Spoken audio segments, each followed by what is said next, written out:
Tuhan bersamamu. Inilah Injil suci Yesus Kristus menurut Lukas. Bab 11 ayat 14 sampai dengan ayat 23. Yesus dan Beelzebul.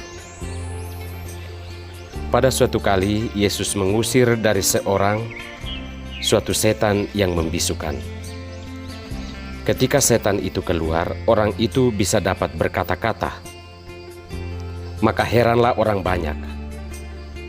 Tetapi ada di antara mereka yang berkata, ia mengusir setan dengan kuasa Beelzebul, penghulu setan. Ada pula yang meminta suatu tanda dari sorga kepadanya untuk mencobai dia. Tetapi Yesus mengetahui pikiran mereka lalu berkata, setiap kerajaan yang terpecah-pecah pasti binasa, dan setiap rumah tangga yang terpecah-pecah pasti runtuh. Jikalau iblis itu juga terbagi-bagi dan melawan dirinya sendiri, bagaimanakah kerajaannya dapat bertahan? Sebab kamu berkata bahwa aku mengusir setan dengan kuasa Beelzebul. Jadi jika aku mengusir setan dengan kuasa Beelzebul, dengan kuasa apakah pengikut-pengikutmu mengusirnya? Sebab itu merekalah yang akan menjadi hakimmu. Tetapi jika aku mengusir setan dengan kuasa Allah, maka sesungguhnya kerajaan Allah sudah datang kepadamu. Apabila seorang yang kuat dan yang lengkap bersenjata menjaga rumahnya sendiri, maka amanlah segala miliknya. Tetapi jika seorang yang lebih kuat daripadanya menyerang dan mengalahkannya, maka orang itu akan merampas perlengkapan senjata yang diandalkannya dan membagi-bagikan rampasannya.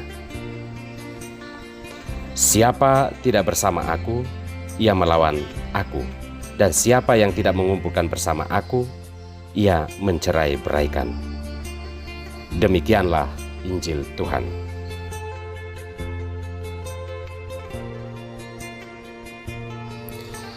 Hiduplah dalam keutuhan. Inilah sampan bersama saya, Pater Domi Kevi, SVD. Saudara-saudariku terkasih, batin yang terpecah belah menghasilkan kekacauan hidup. Hal apapun bisa menjadi masalah bagi orang yang batinnya lagi diporak-porandakan oleh berbagai masalah yang tidak terolah secara benar. Kita membutuhkan kehidupan yang baik. Oleh karenanya, keutuhan hidup, baik jasmani maupun rohani, perlu mendapat perhatian serius dari setiap orang. Setidak-tidaknya kita harus mampu mengenal siapakah diri kita, agar kita tidak menjadi sumber masalah dalam kehidupan ini. Saudara-saudariku terkasih, bangsa Israel hidup dalam pasang surut imannya kepada Allah. Ketika mereka dihukum oleh Allah karena dosa mereka, serentak mereka bisa bertobat dan berkabung. Namun ketika mereka sedang lupa diri, apapun yang dari Allah bisa menjadi masalah bagi mereka. Tuhan telah memberikan pedoman hidup, yakni sabdanya kepada mereka. Namun mereka itu seumpama orang yang mendengar dengan telinga sebelah kanan dan memuntahkannya melalui telinga sebelah kiri. Hidup dalam pasang surut batin seperti ini menjadi sebuah persoalan bagi keutuhan hidup bersama, terutama keselamatan. Mungkin pertanyaannya adalah, sampai kapan mereka, bangsa Israel, juga kita mempermainkan Tuhan Allah?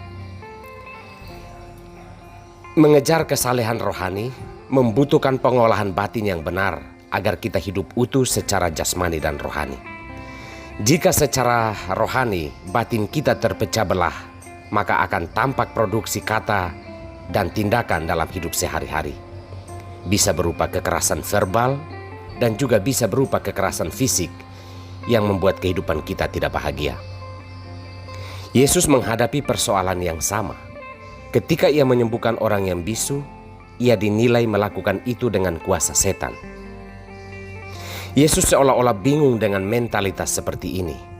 Melakukan kebaikan dan hasilnya pun baik, tetapi dinilai salah.